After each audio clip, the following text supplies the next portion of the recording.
कभी सोचा है दुनिया भर के साइंटिस्ट्स, मतलब चाहे वो इंडिया में हो, अमेरिका में हो या जापान में, वो सब एक दूसरे से कैसे बात करते हैं? उनकी ना एक सीक्रेट लैंग्वेज होती है। आज हम उसी सीक्रेट कोड को क्रैक करने वाले हैं। चलिए पता लगाते हैं। अच्छा, एक सवाल है, एक लायन, एक शेर और एक लियोन, इन तीनों में क्या कॉमन है? लग रहा होगा कि ये अलग अलग जानवर हैं, पर नहीं, ये एक ही जानवर के नाम हैं। और बस यहीं से सारी कंफ्यूजन शुरू हो जाती है। जरा सोचिए, एक ही जानवर और पूरी दुनिया में उसके दर्जनों, कभी कभी तो सैकड़ों नाम होते हैं। जैसे हम यहाँ जिसे शेर कहते हैं, स्पेन में उसी को लियोन बोलते हैं। अब अगर एक इंडियन साइंटिस्ट और एक स्पेनिश साइंटिस्ट बात कर रहे हों तो कितनी गड़बड़ होगी। मतलब ग्लोबल लेवल पर साइंस की बातें करना तो लगभग नामुमकिन हो जाएगा।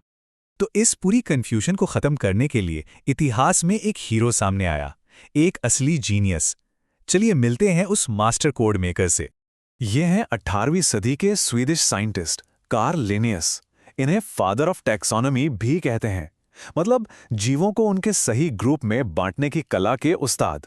और इन्होंने इस प्रॉब्लम का एक ऐसा जबरदस्त सॉल्यूशन निकाला जो आज तक इस्तेमाल हो रहा है। तो इनके सिस्टम का नाम है बाइनोमियल नॉमेनक्लेचर या द्विपद नामकरण। सुनने में थोड़ा भारी लगता है, पर है बड़ा सिंपल। मतलब हर जीव को दो शब्दों का एक नाम दिया जाएगा।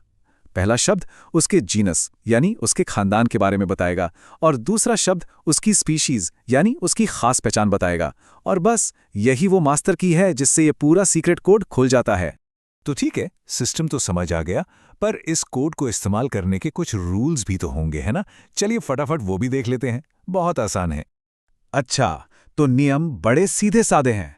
रूल नंबर 1, सारे नाम लैटिन में होंगे।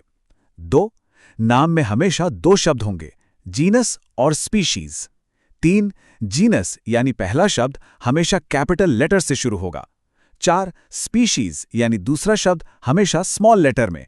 और हाँ, एक और बात, जब इसे प्रिंट करते हैं तो हमेशा इटैलिक्स में, और अगर हाथ से लिख रहे हैं तो नाम के नीचे अंडरलाइन करना होता है। बस सिंपल। ओके, रूल्स पता चल गए। अब आता है सबसे मजेदार पार्ट। चलिए कुछ जाने पहचाने जानवरों के साइंटिफिक नाम को डिकोड करते हैं और देखते हैं कि यह सिस्टम असल में काम कैसे करता है। तैयार? तो सबसे पहली पहेली, मेंढक। इसका साइंटिफिक नाम है राना टिग्रीना। अब इसे याद रखने की एक मजेदार ट्रिक है। बारिश में मेंढक की आवाज सुनिए, टर टर, वो र की जो आवाज है ना, उसी से याद रखिए, राना। है ना कमाल का तरीका? अच्छा, अगला जानवर है भारत का राष्ट्रीय पक्षी, हमारा खूबसूरत मोर। इसका साइंटिफिक नाम है पैवो क्रिस्टैटस। इसके पीछे एक कहानी जुड़ी हुई है। कहते हैं कि मोर जब अपने पाँव को देखता है तो उसे देखकर वो रोता है।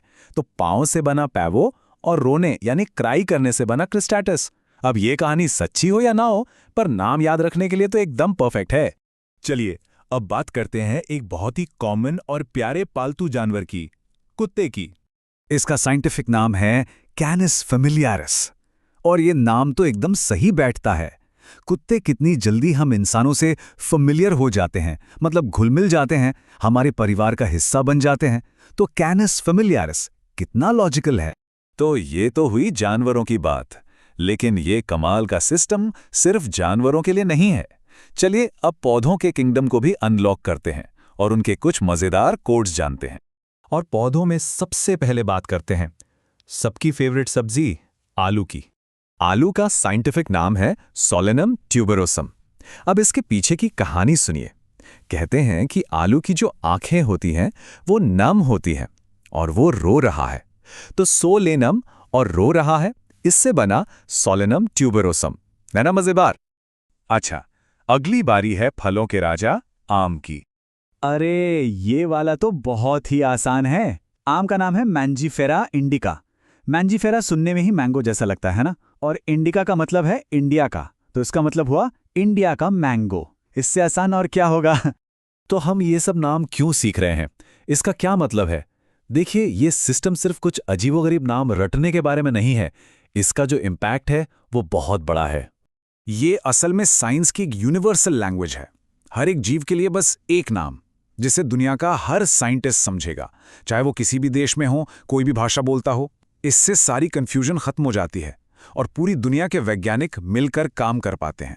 इसी से तो साइंस तरक्की करता है।